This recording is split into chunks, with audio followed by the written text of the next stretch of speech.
So chiropractic is an awesome tool that we use across the board for all animals that come into the practice.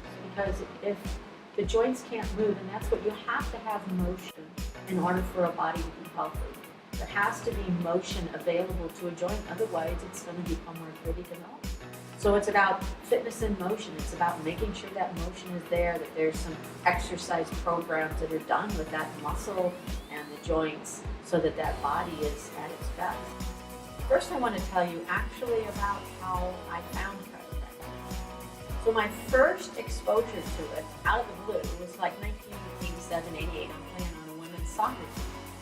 And this particular night, I get blasted from the side by somebody, and all of a sudden, instantly, I can't stand upright. So that's the end of the game for me that night. I wake up the next morning and still can't stand upright. So I call my doctor and go in, who happens to be a DO, which is a doctor of osteopathy. And they're trained in spinal manipulations and adjustments, just like a chiropractor. But I didn't realize all this at the time. So I get on the table and they adjust me. I've never been adjusted before. And all of a sudden, it's like Jesus come to life.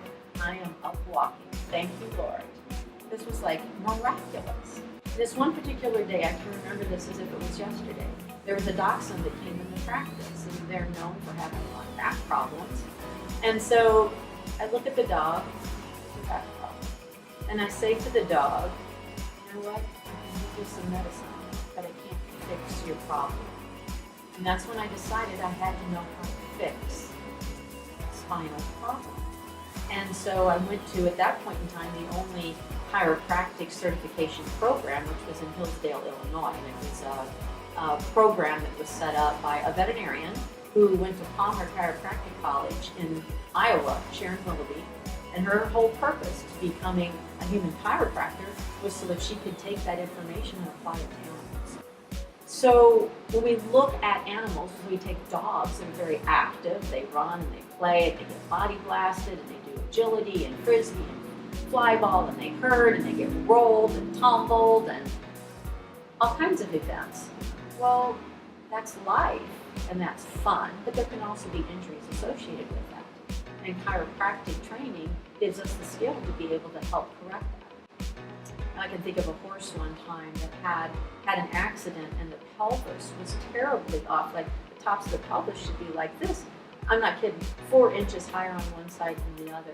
The horse could barely walk. And with time, we got those both functioning, moving to where their grandkids could still ride the horse. Not that the horse was going to be perfect for the rest of its life as far as like a very large person on them, but had no problems with kids riding them and was able to enjoy life. So lots of wonderful things.